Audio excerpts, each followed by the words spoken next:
here we go. Oh, now I'll start the recording. Like a pose.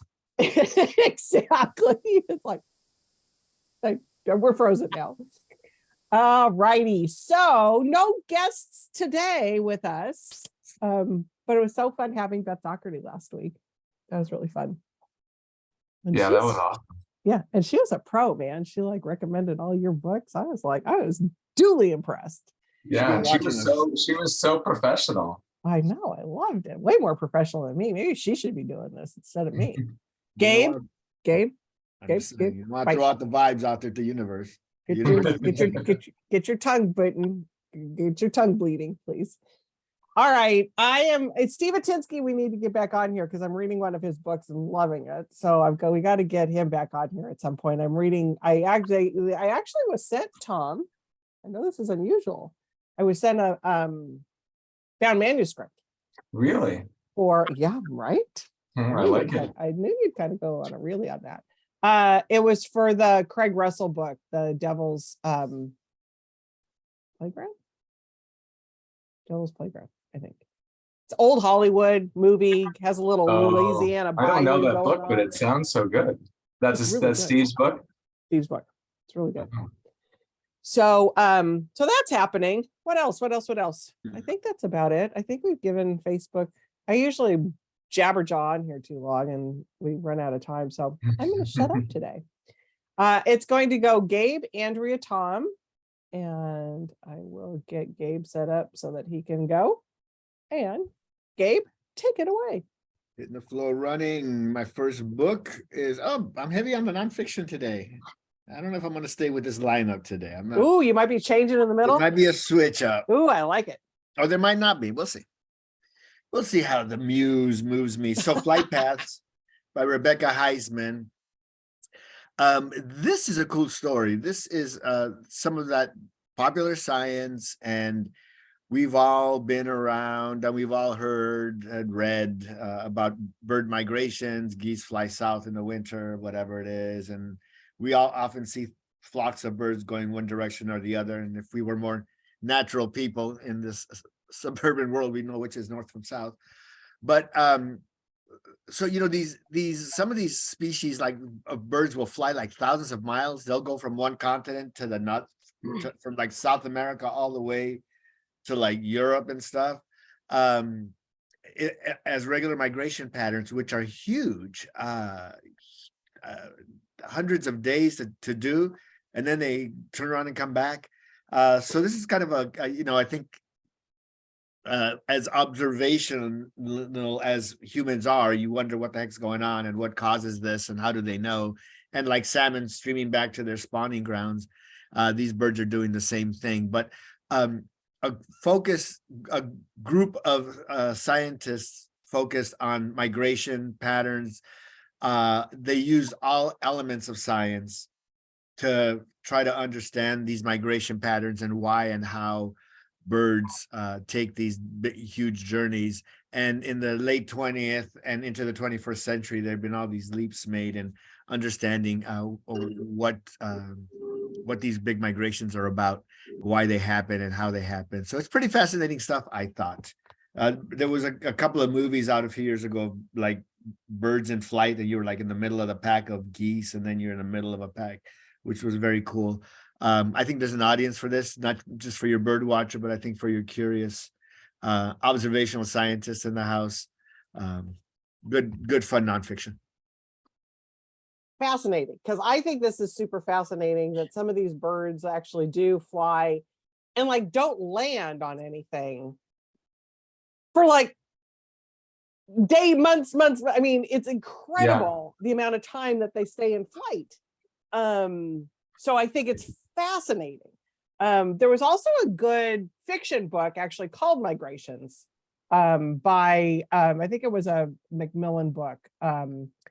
McConaughey, I can't think of her first name. Yeah, it was Charlotte McConaughey or something. Yes, yeah, really good fictional account of that, but based on a lot of the stuff that's probably, so it would be a good companion kind of thing to read, because hers was sort of based on the whole like extinction of some of these species that are having to make these big migrations, and what we're doing to the planet and what's causing them to not be able to do this. So super fascinating. So that's a good one, Gabe.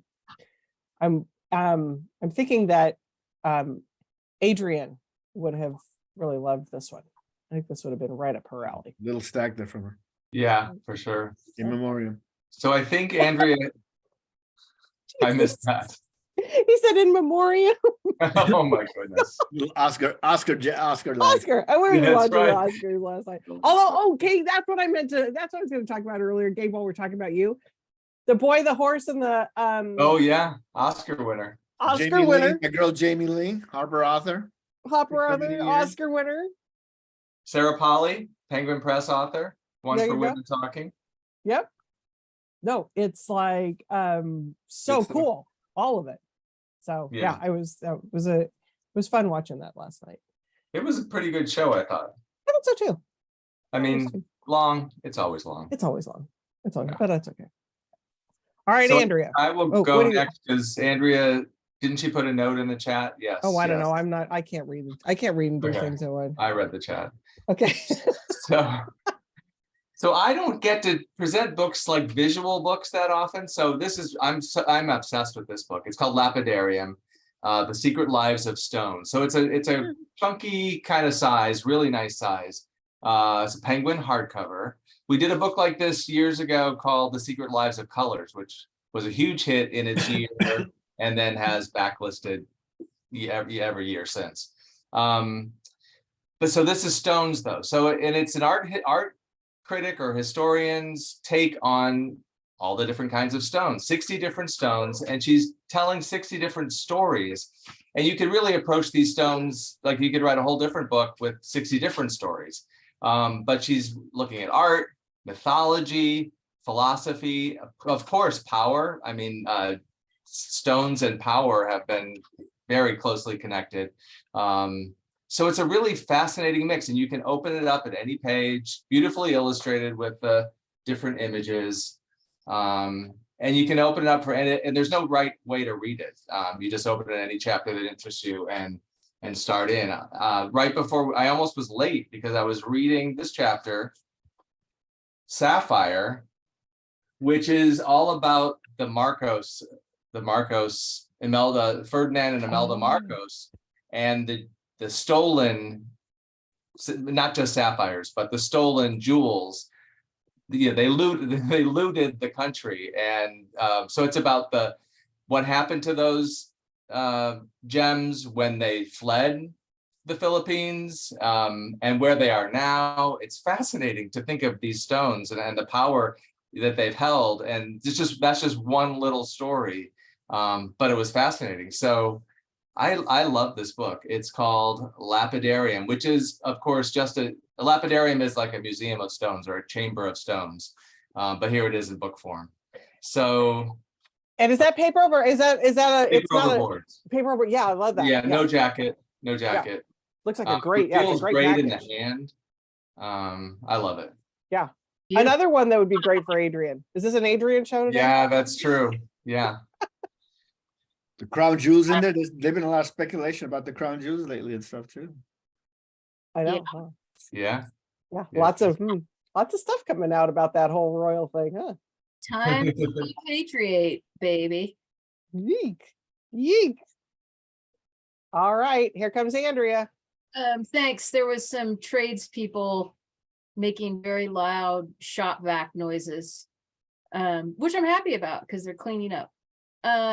So shall you reap the 32nd installment of the Donna Leone Commissario, I can't speak today, Commissario Guido Brunetti mystery series. This is pretty amazing. Donna has basically come out for 32 years, one Brunetti mystery per year for 32 years. Now that is not easy to pull off, and she's done it. We're pretty excited about it. And she's also next fall will be publishing her her memoir called Wandering Through Life. And let me just tell you, she has had a very interesting life. Okay. And so I think that that's going to sell pretty well. Because everybody wants to know like what their favorite authors have been doing, you know, and so I think that's going to work. And just real quick, Give Unto Others is also out now. And that is, there's a big stack of this now in trade paper. This is from last year. And I forgot to say that So Shall You Reap. There's 20 signed copies at Warwick. So get them while they're hot, peoples. I love it.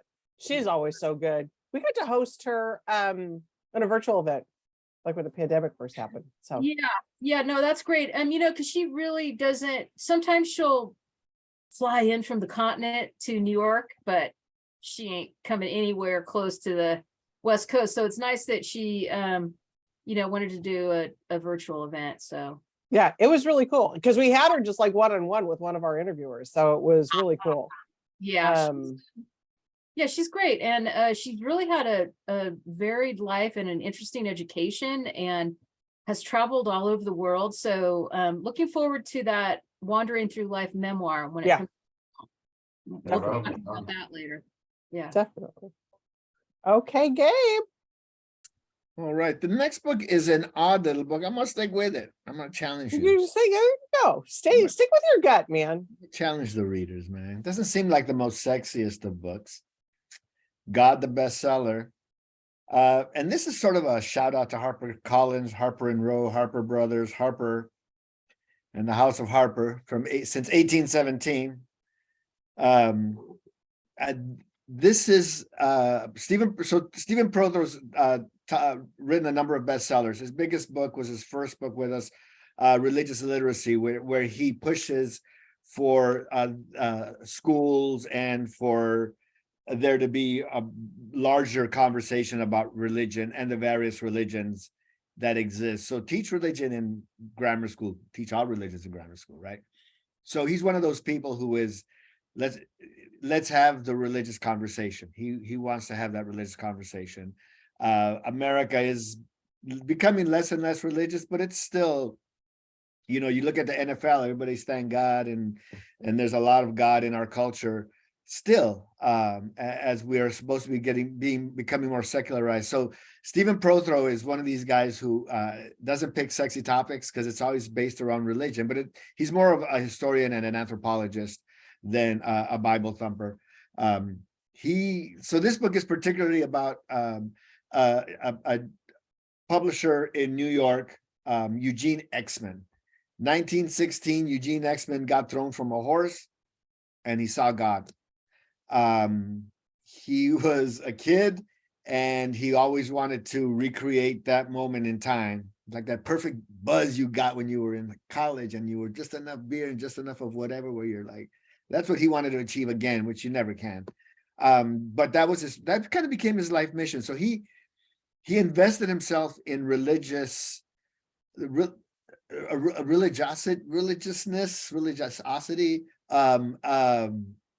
a world of religion and examining religion, but in really the best American way, in the way of Emerson, in the way of Thoreau and the existentialists that were seekers and were looking for knowledge on a broad scale. They weren't looking for a dogmatic religion to tell them what to do. It's a very independent religion that we got from the people like Emerson and the Americans of the 1700s. So that's kind of where he was headed. So essentially, it's just he's a seeker, and he went out and he turned the Harper publishing program, religious publishing program. He ended up at Harper like in 1920 something, and he turned Harper into like this huge the biggest religious publisher in the country, but not publishing Bibles, not necessarily publishing priests, and not necessarily publishing mainline denominational stuff. He published people like a Catholic radical Dorothy Day, not a favorite of the Catholic Church at the time, but he gave her a voice. Howard Thurman, he gave a voice to. He published Albert Schweitzer. He published Martin Luther King. You know, that's how long he was in the business. So that's the kind of people he was looking to publish, people that expanded your vision, people that expanded the world. And Martin Luther King, not necessarily seen as these days as a religious author, but he was a clergyman in the 60s. That's his origins, that's his base. And that's kind of what he writes. So it's a really interesting study of a really interesting time, and a look at what this is kind of like the essence of a real American religion, not this claustrophobic, constipated view that we have that's considered a religion these days. It's really a wide open, you bring it, you pull whatever you pull out of it, very American kind of religion. So I think it might be a tough book to sell, but I love the idea of an organic American religious vision that is open-minded, and that is the roots of, we were founded in the Enlightenment, for goodness sakes, you know. And a publishing And a story publishing also, story, yeah. which I love. Yeah. Yeah, I think it's got some interesting aspects to it, Gabe. I don't know. It might be one that I think would, hopefully people would pick up. How long was he at Harper? Was he at Harper the whole time? Yeah, he From came into the 20s to the 20s until he, 60s? yeah, right through the 60s, you know. Wow. Well, you talk about because I was looking up, I think this was a stat I saw a while ago that you're talking about us becoming less, where I think 63%, 60 or 63% of the population identifies, the US identifies as Christian, some type of Christian. But, and I probably shouldn't do this, but I'm going to get political. But 88% of our 118th Congress identifies as Christian. Oh, So yeah, Tom, that was my reaction those are too. good stats. Those are good stats. That's a good Wow. stat. Yeah. Yeah, so it's just like, so that kind of speaks volumes to what's happening. But anyways, we can get it off. Well, yeah, just to say that the and a different aspect of how unrepresentative they are. Yeah. Yeah, we could have a whole I conversation. also think that a lot of those people are not being very Christ-like and are fibbing about their religious affiliations because they feel that you have to identify as Christian to get elected, which is not the case, and it's just dumb to lie. Oh, agree 1000%. But also, it also shows the power, though, of the organization of that, Mhm. of getting people rallied behind things. Well, Yeah. I do think that it's great that that there's a story. I mean, somebody wrote a very, what 384 pages or something about this guy. I mean, it's like books about books, which is very interesting. Yeah. Yep. And I mean, he did like single-handedly like change. He tweaked the focus of the religious discussion in this country because they were progressive voices that were, on the outside that he brought to the forefront. And that's always interesting because it did, I mean, it's gonna it pushes the conversation forward, and that's what we need right now. I mean, Yeah, he does open up, he does open up the conversation. I mean, he went to India and was gurued out before the Beatles. He dropped acid. What He was his dropped name again? Eugene Exley. I never heard of him. That's great. Yeah, Excellent. he was like friends with Leary, so LSD connection. So Yeah, he was dropping acid in 58. He went off on his own spiritual journey as well. So he was one of these who he had a guru back in 62, So, Love it. I mean, the revolutionary Christ would not be recognized by many people professing Christianity today because he's I've said that forever, Andrea. Forever. It's like the second coming's already probably happened and we didn't know it. and it was a lady Messiah. Exactly. Exactly. Anyway, All sorry. right, we can debate religion and politics for those are two things we're not supposed to talk maybe I about. should have picked another book. No, I love it. I love it. And I always love that too, that you're not supposed to, don't talk about those. Those would make the best dinner parties when you talk about that. Yeah, stuff. it's a great conversation starter It too. is. All right, Tom, what do you got? I got, okay. Untold Power. So this is the subtitle is The Fascinating Rise and Complex Legacy of First Lady Edith Wilson. So she was the wife of Woodrow Wilson. She was married before, then she married Woodrow Wilson. Do we all know that she basically became president when he Oh, became ill? yes, that's Yeah. right. So, but it's like something that we have heard, we know, but it hasn't been explored in a book before, as far as I know. So Rebecca Boggs Roberts is the author. She's the daughter of Cokie Roberts. So she grew up in DC in the world of, so she's steeped in this world of politics and Washington.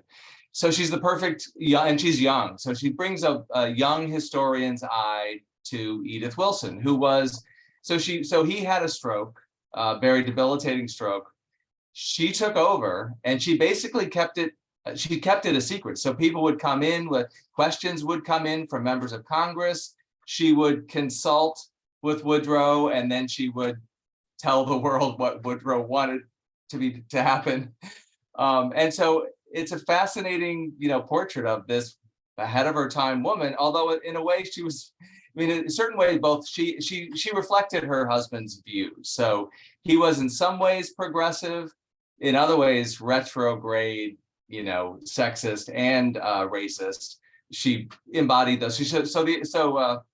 Rebecca Roberts doesn't shy away from all that reality of who they were and the things they stood for, but fascinating woman who, and he only lived like 3 years after he left office. She lived into the 60s. She became a fixture of DC and would have, I think even into the Kennedy administration.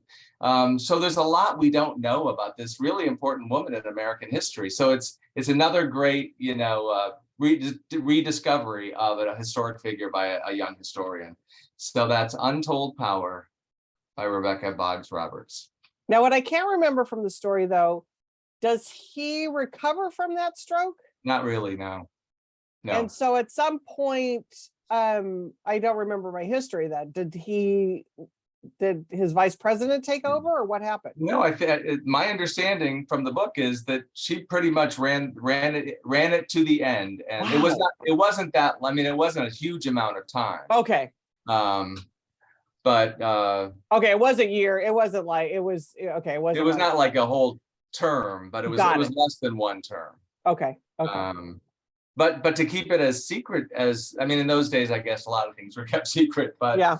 Well, you didn't have everybody walking around with one of these trying to take pictures. Yeah, right.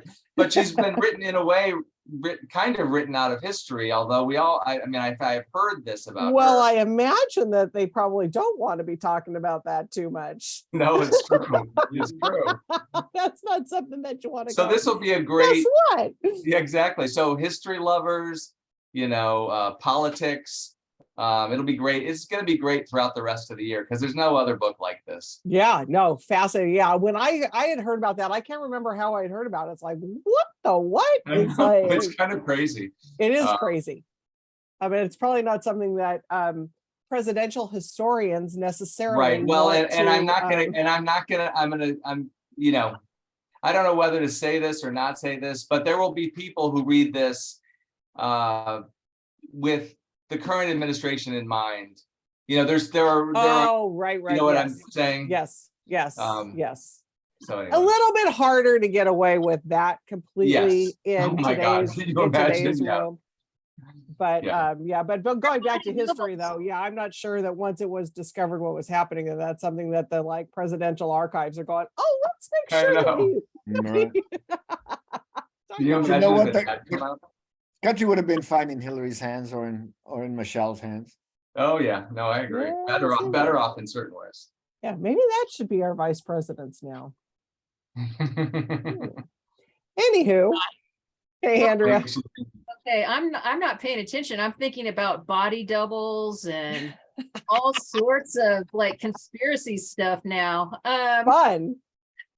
That looks like a great book, and I think it's going to sell and backlist in paperback for a long time. It's a good addition to the presidential section in the American history category for sure. Okay, can we talk about this cover before you start? Yeah, it's really scary. It's so good. so It's so scary. And the book is, this is, you know, highbrow literary horror. This is from Zando, one of our newish publishers. Ooh. $27 hardcover by Gerardo Samano Cordova, who is an up and coming Mexican writer. Monstrillo, it's basically, the gist of this is acting on fierce maternal instincts and the dubious logic of old folk tales. A mother extracts a bit of her deceased son's lung and keeps it alive until it gains sentience. And it grows into a carnivorous little monstrillo that she keeps hidden in the walls of a decaying Mexican palace, basically, this old home, the old family home in Mexico City. This is it's genre defying, I guess you would call it. And it's a meditation on grief. And really about as literary as horror gets. It definitely harkens back to you know, Latin America's love and love of and invention of magical realism. So it has all those hallmarks. It's got a bit of the stylistic flair of Guillermo del Toro. And this is what the LA, this published last week, and the LA Times marked the publication with a stellar review. Okay, I mean, this is getting a lot of buzz. Okay, so this is what they say, the LA Times, and this is like one of the, I mean, this totally explains what this book is about. Monstrillo is aptly titled an unearthly hybrid that's part horror, part literary meditation on grief, part wildly entertaining tale of an impossible being forced to live in the shadow of the dead boy he replaced. At once heartbreaking and unapologetically strange, this is a cross-cultural, syncretic, folksy, razor-sharp narrative about the horrors of grief and the eternal debate over nature versus nurture. I mean, come on. Wow. That is amazing. And this got at Winter Institute, this was getting a lot of buzz. So all of the indie booksellers and big mouths in the indie world are behind this. And there's copies at Warwick's. It just got received on Friday. So if it's not out on the table, It better be. yeah, you know, if it's not I out- want to say thank you for taking that cover down, because it was freaking me out. It It is was so good. so good. It is so scary. It's so scary. Yes. But Zando really is doing great work. They're bringing a lot of excellent books from diverse authors. And So Zando is Molly Stern. Yeah. Right? Yep. And then Gillian Flynn has, or Gillian, however, Gillian. Gillian has an imprint within it, right? Um, Yeah. John Legend has an imprint. Sarah And Jessica Parker has. yeah. So they're just coming out like slowly but surely acquiring books that they want to publish. But then Molly Stern heads up, like she's the head of Zando. Got it. Yeah. And Does this book come out of any of the, is it just Zando or is it? one of- Yeah, I Yeah. think it's just Zando. I don't think it's one of the imprints, right? yeah, this is just the straight Zando imprint. And I just think they're doing really good work there, and they're landing the publicity. They've got some money behind them, and the covers are great. So you'll Yeah. hear- And Molly Stern is a great editor. I mean, I know her back from her Viking days before she went to Random House, but she's always had that Yeah. eye. yeah, she's a dynamo. She's got a good eye, and she knows everybody. So that's a good, that's That looks so good. That looks right. That looks right. I'm gonna have to go get a copy at the store. I'll send That was you, one I didn't get at Winter Institute, I don't think. I'll have to I'll look at. send you a copy, darling. All right. Yeah, because that looks good and creepy. It is, it's very creepy, and I love the whole, moldering and decaying. And living in the walls. Mexico City, like Mexico City has its own thing going. as Right. well. So it's great. Love it. Love it. Okay, Gabe, did you change your mind or you sticking with what you got? I'm sticking with what I got. I like it. Gonna dance with who I brung. I like it. You're a good man. My playing days are behind me now. Days of being a player. Oh my God. Are help the me. kids, I know the kids aren't still saying that, right? No, you probably get canceled. You say stuff like that. Being too square, bro. Fractured Soul by Akira Matsubayashi is a book that when I read it in manuscript, I was like, wow, that was an interesting book because we have a Japanese author and he's writing about classical music and violin making. And as I kept reading, it did not feel like I've been reading I don't say a lot of Japanese fiction, but I've been reading a little bit of Japanese fiction lately, and it's quite different. The sensibilities are quite different, and this felt very Western to me. And as I found out, this is one of those like Andre McKean, when he published his book, whatever it was, 30 years ago, Russian Dreams of My Russian Summer, that he wrote in French. He's a Russian who wrote it in French, and he got like the Goncourt Prix and like all the big prizes. This book was written by so he's a Franco-Japanese, apparently. Ooh. So the book is it did feel very French. He wrote it in French. And it is about a young man, Ray, who is he's hanging out. It's the late 30s, early 40s, getting into World War II era, beginnings of the war, 38. And his father is involved in this classical music orchestra, and they're in a room and they're rehearsing. And as per usual, the people who are practicing the arts are the people who are a little more forward-looking, a little more critical of government, etc. So they're quickly rounded up, and Ray never sees his father again. But he does have this weird encounter on his way out. The lieutenant who is rounding him up would have normally grabbed the kid and taken him along with him and disappeared him as well. But he saw him hiding in the armoire, and something about him, he left him alone. And now we fast forward into the 1980s, and Ray is now Jacques living in France, and he has become a craftsman repairing violins, and he meets a bow maker, and it's all a book about him reconciling his past. He grew up without, obviously alone, grew up in a foreign place, because originally his father was in Japan. He was captured by Japanese soldiers, so they were in Japan. So when we move forward, he's now named called Jacques, and he's in France, and he's trying to get his life together. And it's really interesting. I think the bel canto audience is a natural for this. Some of the elements of that with the music. It's more about instruments and the makeup of the instruments and the bows and the woods, and there's some really great pieces and parts of the book that you read and you want to reread. So really well done. I thought, like I said, a little bit of a surprise in how Western it feels, but I think he did a really good job. And I am one of my favorite books from the winter season. I thought. Love it. This one Like the cover too. What's that called in Japanese? When they do the repairing that kin something? I don't know. But it's what the when you take something that's broken, you put it back together with gold. Oh. Kintsugi or something like that. That's what the cover is representing. So it's cool. Love it. All right, Tom.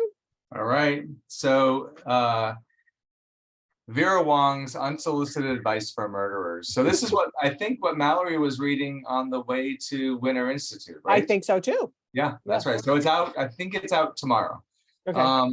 And so Jessie Q Sutanto is this amazing, like she's clearly can write in every form. She's the author, to me, of the two Aunties books. So Dial A for Aunties was the first one, which people loved, and I know booksellers at Warwick's loved that book. And this is in the same vein as that. So this is about a Vera Wong, who's a little old lady who lives above her tea shop and kind of minds her own business, but she's always got her eyes open, ready to see what's going on. The tea shop is a little bit forgotten until one day there's a dead man in the tea shop, and that sends her off to try to discover what happens. So it's, it's plot, it's humor, it's a cozy kind of feeling as well. So this is what she's really good at. I mean, this is definitely for readers of the Aunties books. And then, but we have another book coming from Jessie at the end of the summer. Now you can see this is completely different. This is going to be psychological suspense in the same year. So we're doing this book now, and we have a psychological suspense book coming at the end of the summer. I believe she has young adult romance and other things coming throughout the year. So she can clearly do it all. But this is what I know her best for, this kind of PW calls it, the engrossing plot, which is full of laugh out loud humor and heartfelt moments, builds to a satisfying conclusion that will leave readers eager for more Vera. But I think this author is going to show us that she can do just about any genre. So Vera Wong's Unsolicited Advice for Murderers on sale tomorrow. So this is the author of A is for Aunties. Yeah. Okay. Yeah. And then that psychological, that looks like I a know. Gillian Flynn like kind of. I know. This is like this is almost it's set in the publishing world. It's about jealousy between writers. It's really cool. Completely different. Completely different. It's dark, twisted, psychological suspense. I kind of like it when these authors that have this persona of being like, oh, here's this happy stuff, and then they like exactly. take Me a left too. turn and then they go like super deep and dark. And Right, it's just right. like, okay, who's the real you? Exactly. That's right. Keep the reader guessing. Who's the real author here? It's like That's that right. nice little fluffy thing. It's like not so Yeah. much. There's more to me than that. Yeah. I love it. Yeah. All right, Andrea, take it home for us. Okay. How to Think Like a Woman. So Wait a minute. Here's another one. Just got to stop you because here's another cover. Are you kidding me? yeah, this one's from Grove Press. This is rather outlandish for Grove Press. Yeah. But yeah, I think it's a great cover. I mean, you can't help but pick that up if you see it on a table. This is out tomorrow. It's in Warwick's right now. It's a $28 hardcover from Grove Press. I mean, this is from a exciting new voice in nonfiction, Reagan Penaluna, and basically this is an account of the lives and works of 17th and 18th century feminist philosophers, beginning with Mary Wollstonecraft and then talking about her predecessors, who have basically been written out of history. And it also includes a look at the author's experience of patriarchy and sexism in academia. And the author, so it tells her story about how she came to write this, because she started questioning her own internalized misogyny, what she calls her own internalized misogyny, and an acceptance in the belief and basically going on in academia that there were no serious women philosophers back in the day. And so then she really took a deep dive and went to Mary Wollstonecraft first, and that's Mary Shelley's mom, just as a quick reminder, and then went way back to women philosophers from 900 BC onwards. So so this is a really interesting, multifaceted book, and perfect, right in time for was International Women's Day last Wednesday, and so I think that this is gonna, it's gonna get a lot of review attention, and it's gonna be a mainstay in philosophy sections in indie bookstores for a long time. For sure. And it's a really good cover. Yeah, I mean, people are gonna look at it when they see it on the table with that kind of that orangey red and Face kind of just. I mean, if these women really existed, why have I never heard of them? See, that's what I'm saying. Just saying. Yeah. Just saying. No, it's really great. Ada Calhoun, the author of also a poet, gave a nice blurb for it. And she calls it an elegantly written and intellectually rigorous memoir. So that's pretty great. I love it. All right. Lots of good books. Lots of good events happening here too. We've got well, we're gonna host on Saturday, Gabe, your author, Stephanie Clifford, for the Farewell Tour, which The I Farewell can't Tour. wait. I love her. So that'll be good. So Great. if you're joining us here, come back on Saturday. You can go on our website and just click the link and join us on, I think we're gonna be at Facebook Live. So or just come back here on Facebook Live on Saturday. And Kristen Hannah's coming to town to 500 plus of her fans on Wednesday. So that's almost sold out. So, but that's going to be another good one. Got lots of good stuff happening. Check out our website. We have some things that Amanda's going away for a few days. So it'll be, I sent her my little list of new things this week. I think I overwhelmed her. I think I added like 8. Amanda, did I kind of overwhelm you today? Hey, we're booking lots of good stuff, man. Yeah. Lots of good people want to come to San Diego, so it's really fun. Yeah, we're So- announcing a pretty big virtual event in the next couple of days, so stay tuned Hmm? for a Oh. book launch, a pretty big. You can't even remember because you're booking too many events. What are you talking about? She can't say. Can you? I gotta Can look. Yeah, go ahead. We're What are You you might wanna talking about? Kate, Pia, Oh yeah, Kate Morton. Yeah. Kate Morton will be Oh, a big one. Yeah, that'll be a big one. I had no idea how big she was. I know, Yeah. right? I had no idea how big she was. Like, She's a big deal. dang, She's a big deal. she's a real big deal. And she I hasn't written know. a book in a while, so Just saying. really quick, can I do a lightning round book of my own? Of course you can. This is a book since St. Patrick's Day is coming up. This is by an Irish author. It's the debut, and the author is a poet. The Gospel of Orla.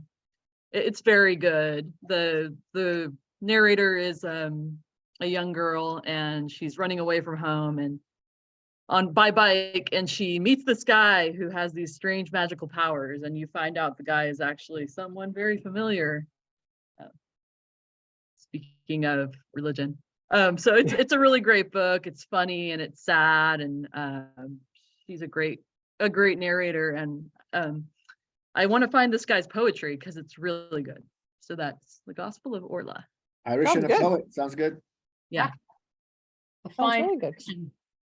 All right, everybody, check out our website for more events, more great books. Tom and Gabe and Andrea have really good lists. If you've missed anything, we're just reminding you that those are on our website too, with what they've talked about in the past.